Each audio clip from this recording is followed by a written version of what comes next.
This ingredient is deadly. It's worse than sugar, starches, seed oils. Based on mice and rat studies, it is considered a Class A carcinogen, which means it's a probable carcinogen in humans. And it also messes up reproductive organs. It's a byproduct of junk food. You will not find this ingredient on the label. Why? Because it's not an ingredient. What is the simple version that somebody can just take away? We know carnivore, but is there something that you're like, just do this and now you don't have to worry about it? Yeah, at the heart of this creating health, if we just take a look at two things, one of the biggest things that shows up in the majority of the population is not enough high quality protein.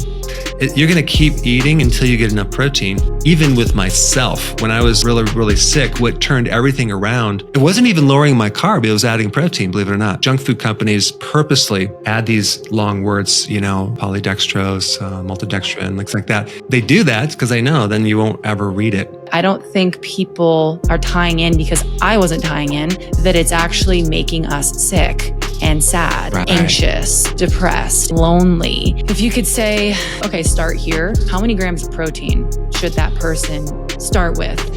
What I do is I tell people to...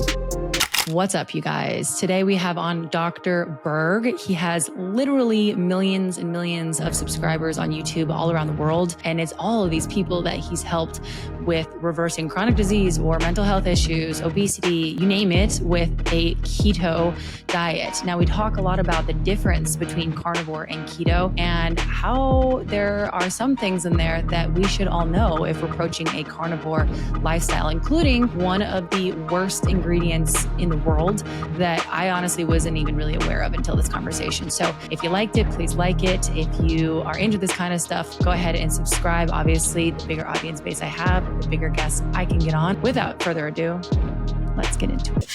All right, so let's dive right into this. So you obviously have made a career out of helping people. I think you have millions of subscribers, 13 million or something like that. So if you look at all the different languages, it's 29 or 30 million. 29 or 30 million. So not a broad reach at all. No. The American channel is almost 13, but also the Russian channel is 6.7. The Arabic channel is 6.5 million. So there's other countries that are just love the content too. So yeah. Okay. All right. So you work in all these different countries, different communities, different spaces. I know you really focus a lot on helping people with physical, mental, emotional health with the keto approach, basically understanding how to train your body to use ketones for energy. So right now is a really interesting time given what's going on in the world.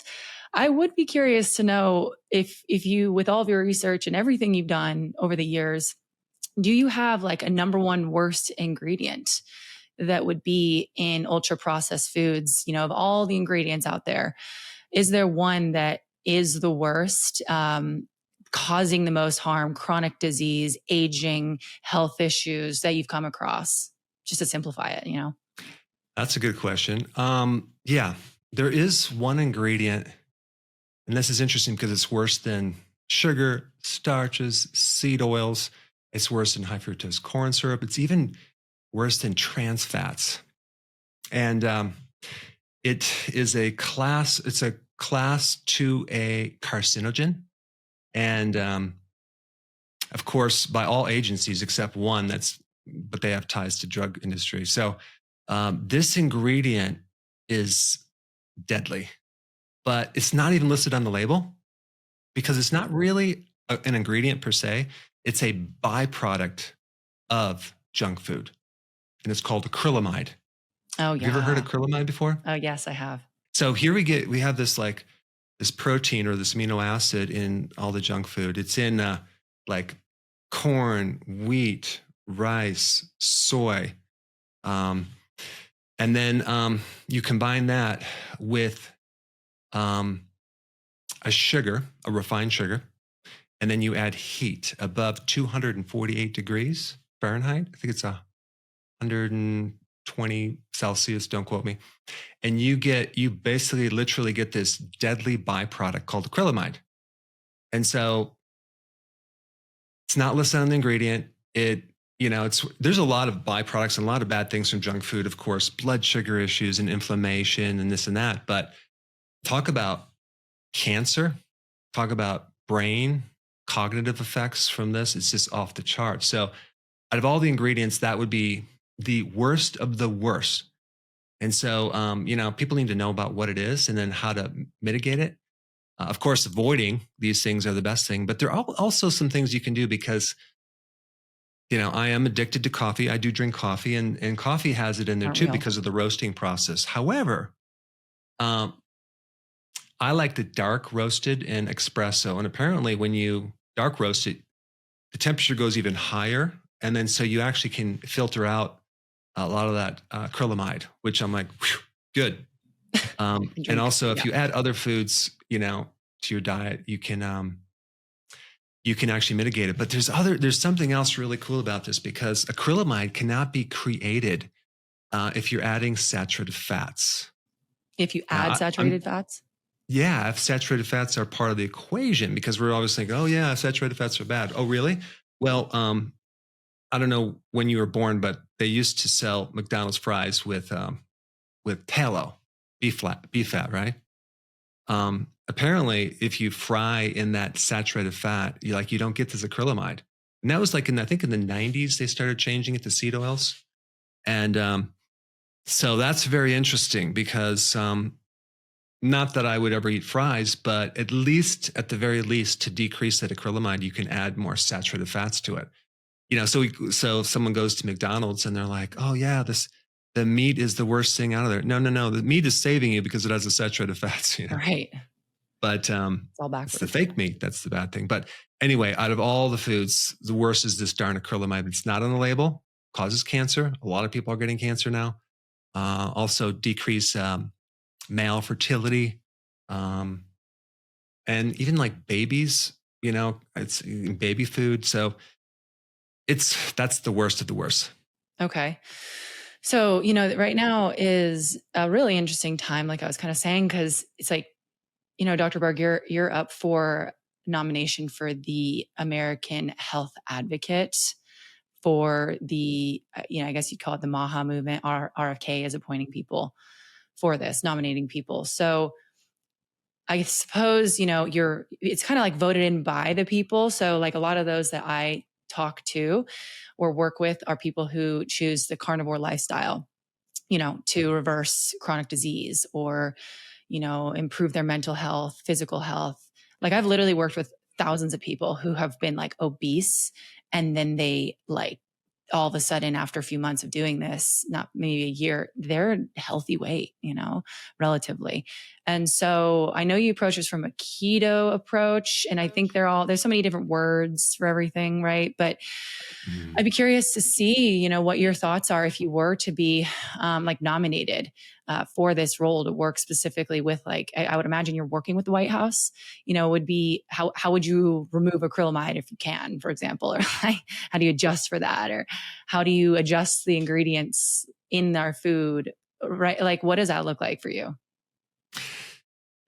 Yeah, here's the problem. First of all, I don't even know where this is going to go, but maybe there's some contribution, and again, I'm not putting all my eggs in that one basket as far as to make changes through working at the government level.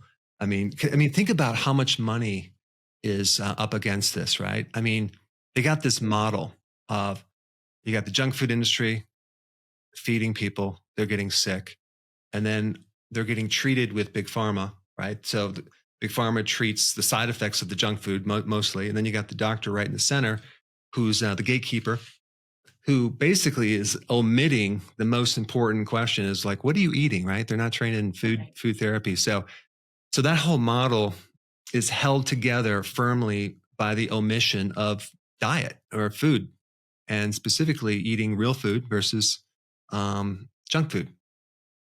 So, my thought is, let's see what we can do to put some pressure on maybe the institutional foods, right? The foods that are 76% ultra processed that feed the schools, the prisons, the nursing homes, the assisted living homes, the hospitals, right? Maybe there's something there. Maybe we can get the corruption out of the dietary guidelines, But there's a lot of people, right? And so my whole thing is like, I'm trying to help the guy in the street who's basically has the average diet and they're eating like nothing real at all. And so sometimes it's, you know, even keto might be too high of a level for them. So I'm like, well, just eat real food. Okay. Okay. I start with that, see what happens. Right. So I'm trying to take those people and bring them up a notch and educate them on the ultra processed food crap so we can actually just at least bring them up. I think carnivore is awesome, and I do recommend it, especially with anything gut related. Now, why don't I go all carnivore? Because I found, I mean, the approach that I was using seems to work with the majority of people. So I'm not going to change it if it's working. Works for me. I'm not against it. I think it's a great tool. But I do think there is some benefits with certain people with adding more fiber, not fiber, but like certain plants, certain things that because even if you look at, we don't really know exactly what our ancestors ate. I mean, I think they ate pretty much whatever they can get. And did they ever eat roots, plants? Well, if you look at our genes and genetics, there's enzymes for the starches and but not necessarily fiber, but we have the microbes for fiber. And so I think humans do have the ability to eat a wider range of things. I think the problem is we've destroyed our guts, and now we can't digest anything plant. Fibers are toxic, and then now you put them on carnivore, and you're giving them probably the most nutrient dense healing food on the planet, which is grass-fed red meat and other related proteins, and they're going to get well. I mean, if you have an autoimmune disease, irritable bowel, inflammation in the gut, you better go on carnivore because that's going to take things to the next level. But if your gut doesn't have that problem, see what works best for you. I'm not going to tell people what to be. I'm just going to give them choices, and they can just see what works for them because, it's a bit restrictive, and not everyone could do that too. So just even trying to get them off sometimes junk food is hard, right? So do I work with just a small group of people, or do I try to widen my help? The thing that I always get confused with when I speak with people, even just 2 nights ago, actually, this was weird, but I was walking around, and sometimes I do this thing where I'll walk around on like a Friday night. I call them floater Fridays, and I just float around the city, go wherever I feel like going on a walk. And I ended up walking for like 6 hours. It was just a really it was a long walk. I think I had worked all day. I was staring at a screen. And anyways, I randomly kind of popped into this bar that for some reason I felt right to go in. And this awesome woman, her name was Kathleen. She recognized me from, the channel, and literally came up to me and was like, it's completely changed my life. Like eating carnivore, it saved her marriage. Her husband was there. He was like, I for sure agree. Like her daughter was there. She was like, she's completely night and day, different person. Her mental health, physical health, all that stuff. Like I think her attitude and her mood and all that got better. And so anyways, I brought up to her, who she's working with now, as far as if she's working with doctors. And she essentially was like, all these people want to say no to carnivore. All these people want to say no to this, but they're all for keto. And anybody who's for keto, I'm like, no, I don't want to work with them. And I thought that was interesting because I was like, well, they're pretty close depending on how you do it. And maybe I'm wrong with that take, but I do feel like people who do keto, there's all these words. It's kind of silly, like keto, carnivore. It's just real food, really, right? But what is the biggest difference? Because I think there's some people that they could really find health if they approached maybe more of a keto approach, I guess, if you want to label it. But because of the tribe mentality of being carnivore or whatever, of being meat-based, we are sort of resistant to that. So what is the biggest difference between keto and carnivore, really? Well, you're just doing carnivore is keto, but you're just not doing anything plant-based. I think it's important to expand your viewpoint on things and just get other people's opinion. And like, I know that you do that on your channel a lot. You're just trying to you're acquiring a lot of viewpoints. So your channel is like an accumulation of a lot of different views, which is important, I think, versus just to be stuck with one view. I want to know, like, well, why are you doing this? Like, where did you get the data? And just to just look at it. I mean, doesn't mean I'm going to agree with it, but I'd love to just know people's viewpoints, right? And because you learn so much from different people. But my thing is like, what is going to help people the most? Like, I'll have people that will tell me, I don't know, this one guy came up to me once and he said, like I was in practice for 30 years, right? I have a lot of experience working one-on-one with tens of thousands of people. This person didn't. And they told me, oh yeah, all problems stem from your teeth. I said, all problems, your teeth. So if you have like either a dental problem or it doesn't fit, you're going to have, I'm like, first of all, have you evaluated? How many people have you looked at? You know, I mean, I will guarantee you're going to find there's people that have other causes. So you got these people that kind of stick in these fixed ideas that everything is that, even like going to chiropractors, right? Well, all your problems are spinal related. That's the way I was taught. I'm like, really? So what about me personally? I had a gallbladder problem so bad, it was referring pain to my right shoulder. And I got a million adjustments to my right shoulder, never fixed it.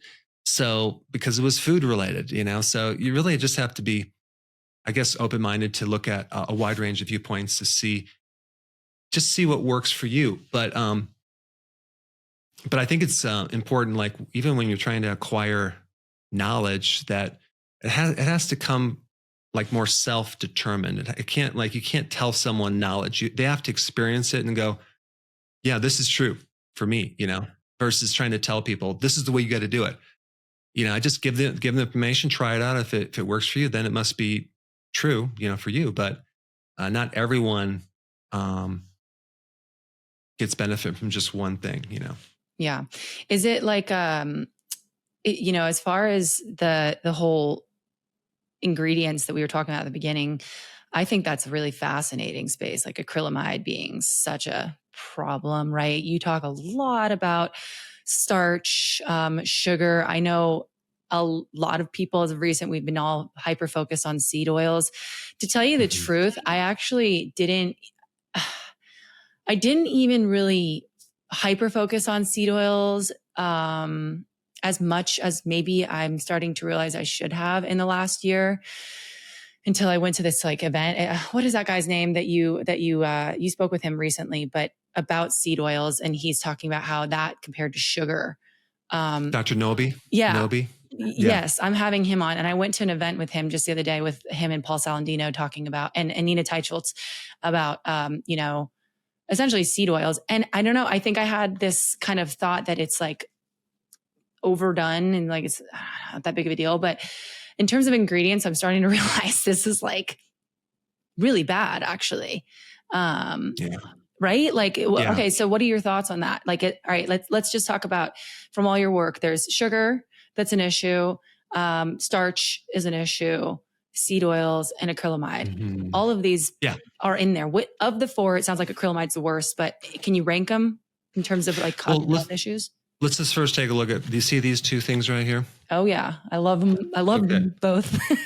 So you have, Pop-Tarts. They're both Pop-Tarts, but this one over here is not organic. This one's organic, right? This one over here doesn't have the artificial colorings, so doesn't have as many preservatives. But is it that much better? Like, I mean, it has the same amount of sugar, starch, and seed oil. So the point is that I think what I like to do is I like to just dissect the topic and just really keep looking at every different angle, because the elephant in the room is like, what's killing people is those three ingredients versus, okay, the food coloring, that's bad. Preservatives are bad, but it doesn't compare to the majority of those ingredients right there. So I even developed an app. I'm going to release it in a week, which you just scan the label and it just pulls up in graphic form the sugars, seed oils, and starch. So that way you can kind of visualize it and you can use it to go in your pantry and stuff. And what's interesting is I didn't realize this, but most people they don't really understand polydextrose and all these different chemical names. Are like, they don't understand the label. So this just does it for you, keeps it simple. But I want to just hyper focus people's attention on the elephant in the room. What's the worst? But then, when they process these industrially, or even like when you go to a fast food restaurant, you're going to have to use oil to fry it, right?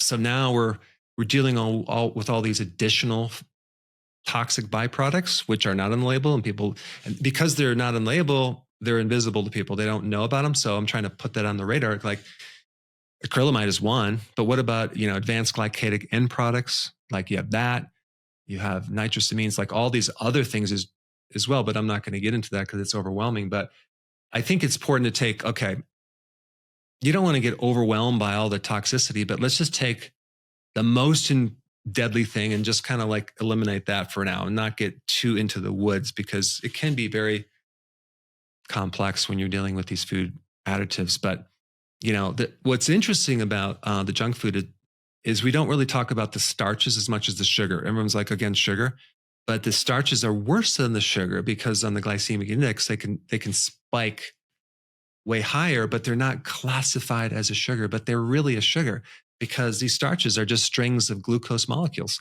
So, and then they're so badly processed. So even when you look at a label, like you know how to look at the net carbs, right? You take the total carbs and then you deduct the fiber. And then let's say you deduct the sugar and then you're left with this carbohydrates. People don't even know that what you're left with is basically starch. And when you're dealing with all this crap, it's deadly. And what is the purpose? Why do they put that in the food? It's just a filler. It's a cheap filler. That's the only purpose. It gives it bulk. Yeah. What? How lame. That's crazy. What a waste. Well, so with a lot of this, even when I'm listening to a lot of conversations or even at my like full-time job, I have this like tendency to want to hyper simplify things because sometimes there's just so much noise. And also I've noticed that in these spaces, we're always like very focused on the problem. Like, oh my God. And it's like, when you're listening to it, you're just like, well, screw it. Like it's all killing me, at the end of the day. And I feel like there's probably a pretty simple solution. My solution is carnivore. I cook with tallow. That basically works for me. If I have some cheese in there, sometimes there's that, it's raw cheese. To me, that's the simplified version of just like, now you don't have to deal with the dyes. You don't have to deal with any of those crazy ingredients. You're good, basically. Eat real food.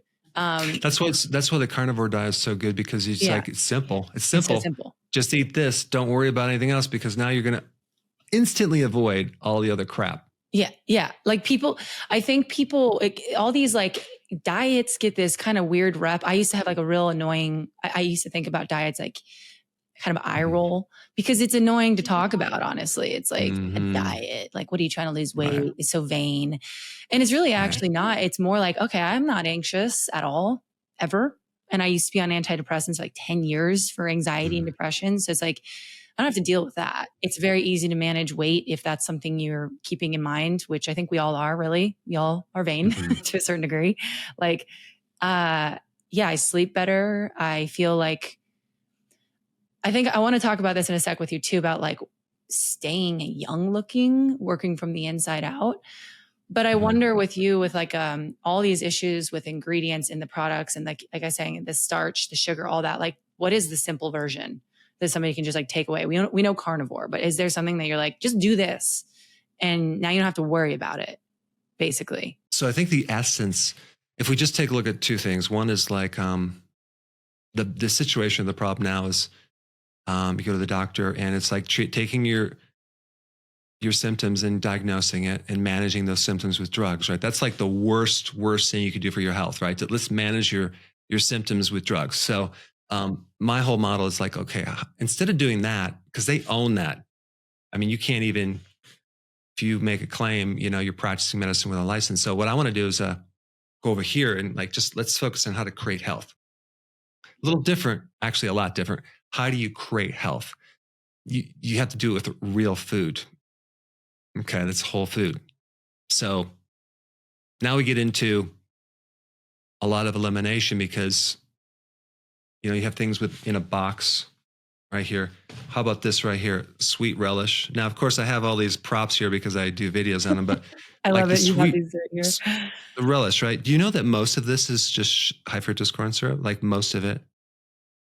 So, um, so if we can just get people to make that shift to keep it simple, I think that's like the simplest version. So this is why I have the app so you can scan it and go, okay, nope, no, no, yes, right. But so I went into I did this video. It was a lot of work to do, going to someone's house, a typical family, and give them a little education about the label. And then we go through their pantry and their refrigerator and we just shoot out all the junk.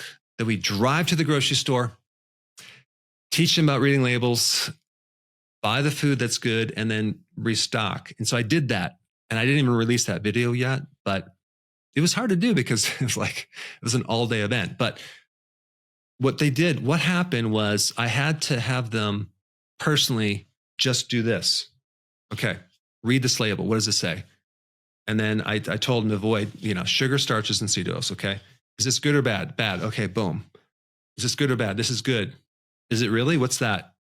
Oh, that's bad. Okay, boom. I had to go through enough of them to have them personally start reading labels, which, by the way, they had a realization like, well, they never read a label in their life. So I had to do that. And then we go to the grocery store. And then they had this epiphany, this huge, mind-blowing realization. All of them, like, they're like, oh my gosh, I realize we've never actually eaten food. Like, wow, that's huge, right? Because it doesn't really fit the definition. It doesn't sustain life. It doesn't heal you. It doesn't create health. So that took a bit of time to do to get someone to that point. But what's cool is that because they had their own conclusions, I didn't really tell them anything per se.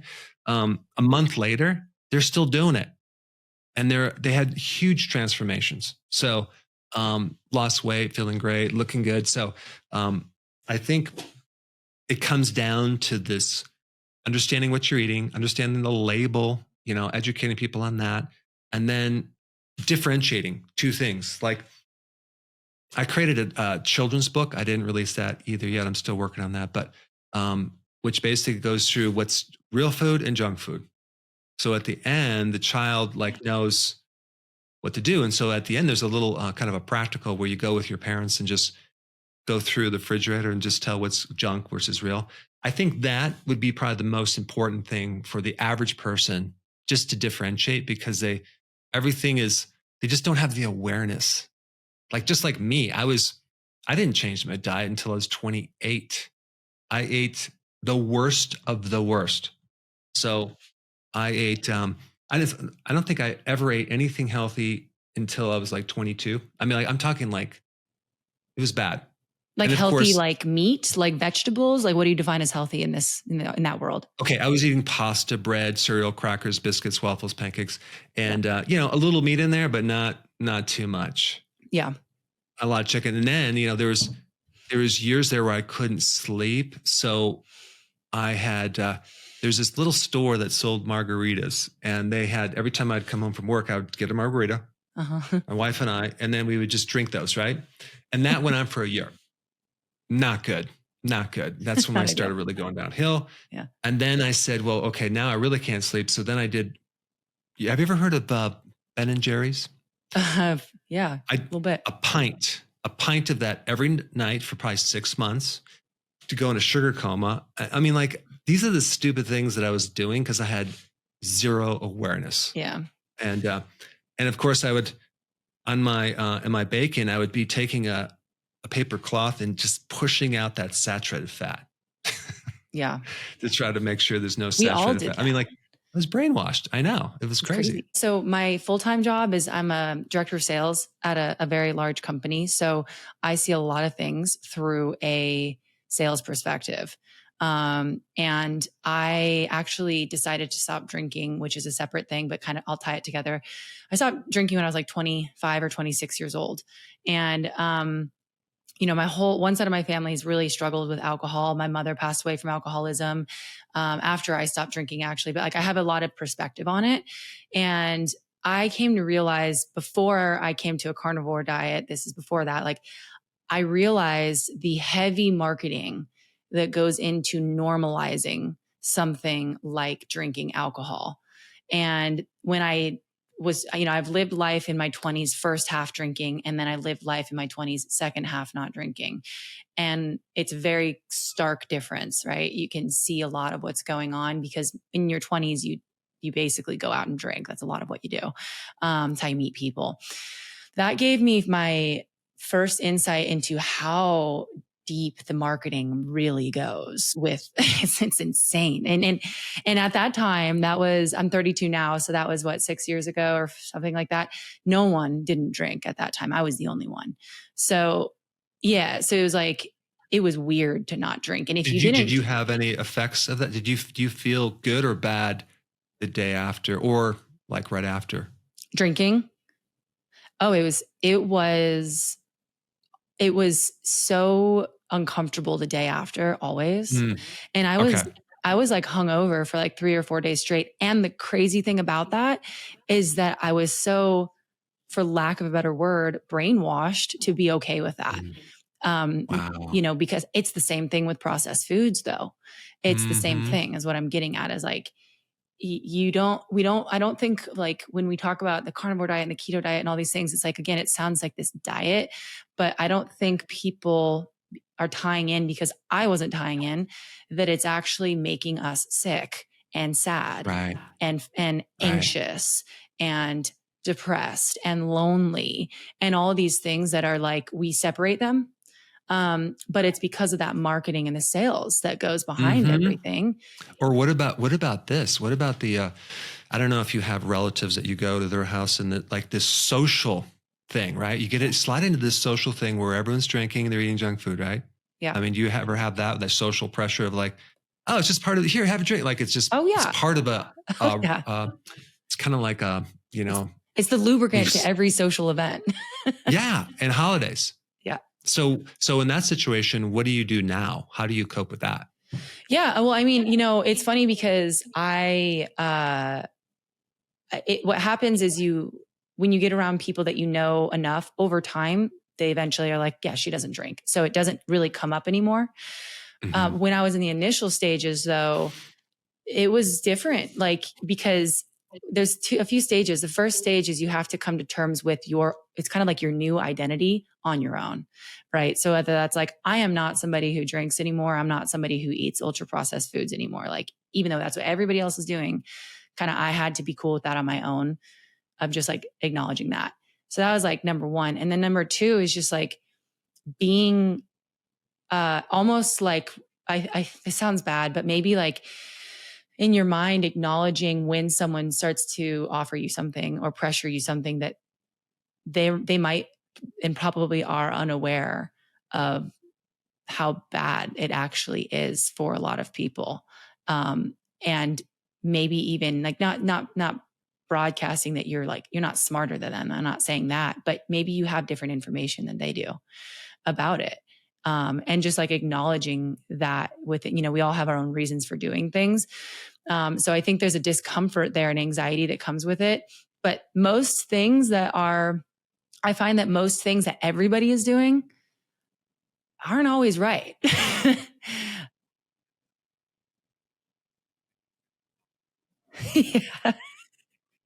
Yeah. So you want to get sucker punched? Yeah. It's like you almost have to come to terms with the fact that everything is going to feel weird and uncomfortable until it doesn't. And then it just doesn't. After a while, it just doesn't. It's just like, whatever, that's who you are. It's fine. Yeah, I totally can relate, because I'm the odd man out. At like these social gatherings, I'm over here. I'm like the only one not drinking, smoking, and eating junk food. So okay, guys, I'm going to bed early. They know I'm going to bed early. Yeah, I'm the same way. I don't know. I'm just not. I mean, I've been beaten up so much with the junk food and the alcohol. It's like, I don't want to feel like that the next day. I enjoy feeling good, Yeah. And that's the other thing too, is like, I think having that, again, my perspective is in sales. So I maybe have a little bit more wind in my sails from this. It's like, I understand the storytelling that goes into the branding. I understand the storytelling that goes into the processed foods, the colors on the package, the words, like that one says organic. or whatever. And then there's also the other words of like all natural. They don't mean anything. Well, this one comes with real cherries. Yeah. Yeah. Obviously. So it's just like things like that is where, I'd be curious to hear your take on the reading the ingredients, maybe some tools that you've come up with that are helpful to you. And teaching people, again, real simple things, because again, there's that awareness factor, like you said, of, okay, maybe I'm anxious, not because I have anxiety, but because I'm not eating real food. Right. Maybe then, okay, stage 1, stage 2, let me try eating real food. What is real food? Because you go in the grocery store, everything almost in the grocery store is not real food. So, outside of going on the perimeters of the grocery store where there's like actually real food, like the meat, and like if you're going to eat plants, the fruit. If someone were to buy something boxed, what do they do? The problem, bring a dictionary with them, because you have to bring a technical dictionary, a chemical dictionary, that just to understand it. But that's why I had the app, so you don't. It's just words. People don't. You give people big words. So if I were right now just to talk to you and start getting into cyclopentanal propan hydrophenanthrenes, and I step talking about that, what are you going to do? I'm literally going to put you to sleep, and you're going to get bored, and then you're like, well, that's what's happening when they're reading the label. You're just putting them to sleep, so they don't read the label. And this, I think the junk food companies purposely add these long words, polydextrose, maltodextrin, things like that. And so they do that because they know then you won't ever read it. But by the way, that long word that I gave you is just another name for a steroid. So in that, is a steroid in there or no? No. Just that made up word I just said. It's actually a steroid, but it's like they're putting steroids in my Pop-Tarts. No. But I think too, so yeah, at the heart of this creating health, we have the food. That's like, I think 90%. But I think there's other things too, right? There's, of course, sleep and reducing stress, but maybe we can get a little bit into nutrients too, because I think people don't know why they need nutrients. I don't know. What's your reason why people need nutrients? Why people need nutrients? Well, why do we need it? I mean, it's the same reason why we need like nutrients, let's say from the sun, right? As an example, we need it. Like we really literally can't live without the sun, as an example. Right. So what does it do in the body? What does it do in the body? Yeah. What do nutrients do in the body? In my big view picture, I would say improve metabolic health. I would say your mitochondria, they help your mitochondria function at the very core of it all to improve your metabolic health. Yeah, exactly. The average person kind of, they sort of know it's good for you, but it's basically, in order to have all your biochemistry working, all this assembly line of machinery and all that involve enzymes. And then the nutrients provide the things that allow you to go from chemical A to chemical B. So they're essential, called cofactors, but they're, your biochemistry cannot work without nutrients. So then we take a look at, okay, how do we get the most nutrients? Well, believe it or not, red meat, grass-fed red meat is the top. Of course, you have liver and organ meats, but red meat is like way up there with the most bioavailable nutrients. And this is why, even with myself, when I was really, really sick, what turned everything around was one morning when instead of my Life cereal and my muffin, I had buffalo burger. And I was like, someone took a helmet off my head. Like, oh my gosh, I feel so much better. I no longer have brain fog. And it was just like it wasn't even lowering my carb. It was adding protein, believe it or not.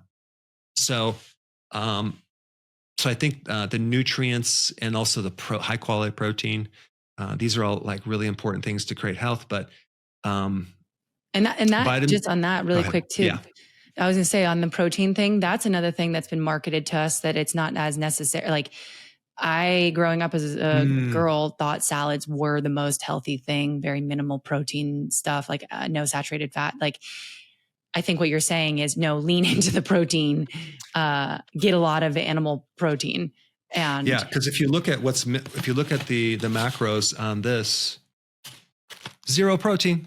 Most junk food has zero protein. So you're going to keep eating until you get enough protein. And have you ever heard of a test called the metabolomic test? I've heard you talk about it, and I know it's relatively, I don't know if it's new, but we think It's might very be new. Okay. Even though it's like 11 years old, but I think going in the future, I predict that is going to be the way that we're going to really figure things out. Because like I said, the biochemistry, if we could look past the blood deep into the cells and see what's happening, that's what that metabolomic testing does. And you just take a blood sample and a urine sample, and then you look at all your chemistry and making sure that all those enzymes are being satisfied with key nutrients.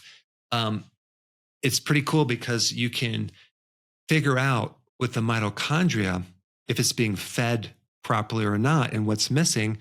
And the person I talked to that I work with, he's done over 70,000 case studies so far.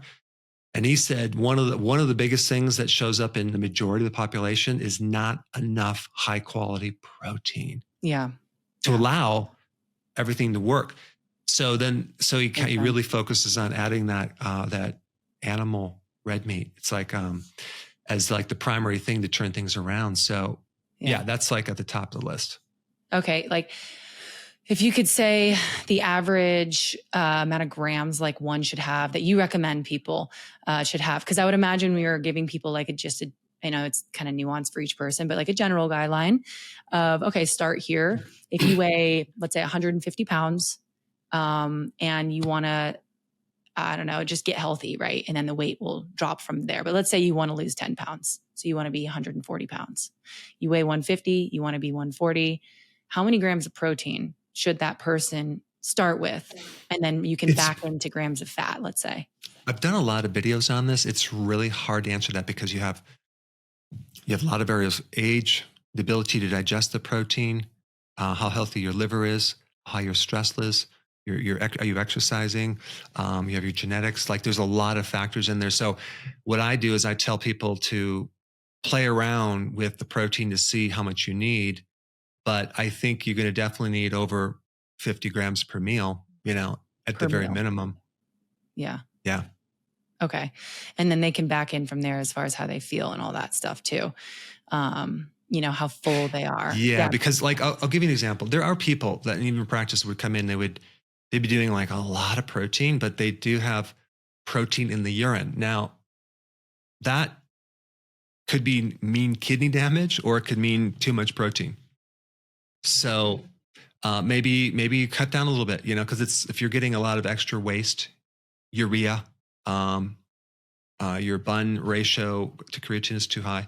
Maybe you need to just adjust it a little bit and not have as much, So it's hard to answer that. It's not really a one size fits all, but you have to experiment to see what works for you, and not be so set into everyone needs this many grams of protein. Oh yeah, really? Have you evaluated everyone? Mm-hmm. Yeah, I think that goes to like the whole carnivore thing, right? Like I eat basically only protein and animal fat.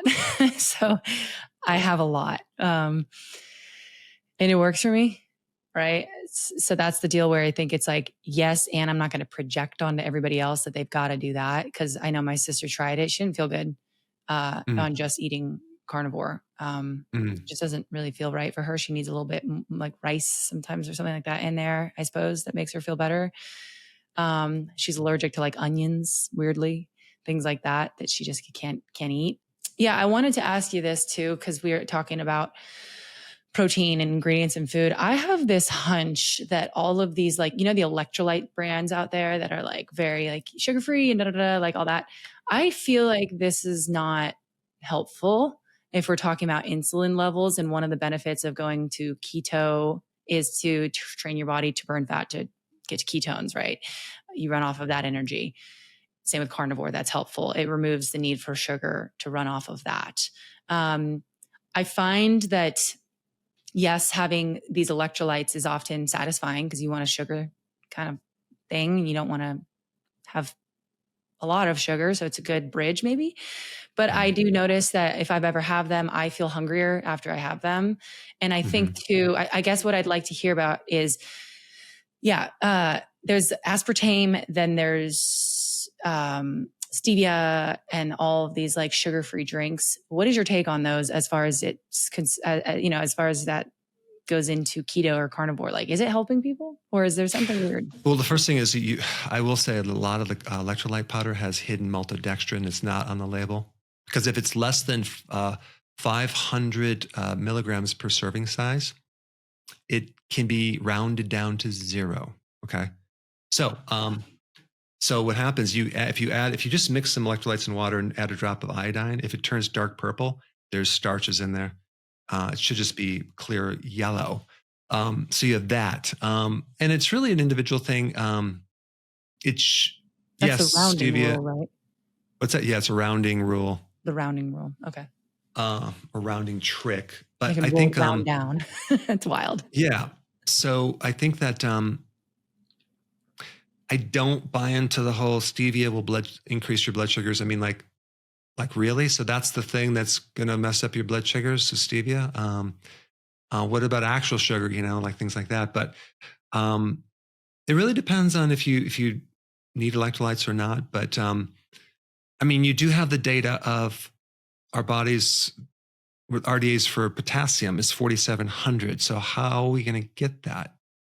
You can get it with various things like maybe bone broth, but the average person is not probably getting enough. And they're like, okay, well, what's the consequence of that? Well, you might find that when you exercise, you just don't have the strength like you used to because you don't have enough potassium or even magnesium. Like you can't even test your blood to determine your magnesium levels at all. So that's another really important thing because every single ATP machinery that you need is dependent on magnesium to make energy. Not to mention the control of excess calcium buildup in the body is controlled by magnesium. So magnesium is another electrolyte that got to make sure you have enough, So if you're on carnivore, all of a sudden you start getting severe leg cramps or arrhythmias. So what should you do then? You should just be aware that you might need more magnesium. So I'm sure there's maybe a way to do it carnivore, but you might need to take a supplement. It's really hard to fix a chronic health problem just with food because you're so far in the hole with certain nutrients that you might need to beef those up, especially when you get into vitamin D, which you can't even get from your diet anyway. But if you have any type of inflammation, autoimmune, you need high doses of vitamin D3, period. There's just no way around it. Yeah. It's like, we need to know, I think what you're getting at too is like, the food is there. And then a lot of our water is deficient of a lot of the minerals that we used to have and other things that we used to be in the sunlight more often. And we used to be on the ground more often. Those areas you would think we're fine with now, but like we live in these boxes in these cities, a lot of us. So no, we're not maybe getting what we need. So it's like, get the supplement of the rest, maybe the magnesium, potassium, that kind of stuff. And it sounds like the whole, pretend sugar, what's the word I'm looking for? Not fake, like fake sugar, I guess. Stevia stuff isn't terrible depending on the person.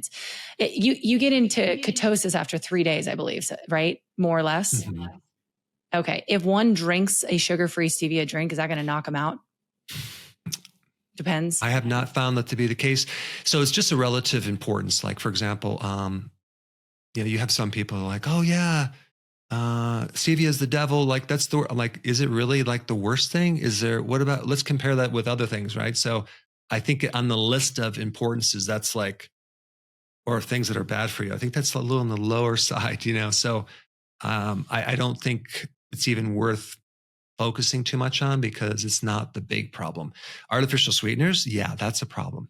Like the aspartame, stuff like that. I don't remember that other one. What it does to your gut. Yeah, right. Sweet and low. Okay. Right. Yeah. Okay. Cool. Well, I know we're pretty much at time here. So yeah, I appreciate you coming on. And this is good. This has been fun talking with you about all of this, Dr. Berg. I would love it if people could know where to find you. I think you're kind of all over social media, but there's a lot of people that might not know about your work because we're siloed in our weird tribes of carnivore, animal-based, or keto, or whatever. It's all trying to do the same thing. Make people happy and healthy. So where can people find you if they want to?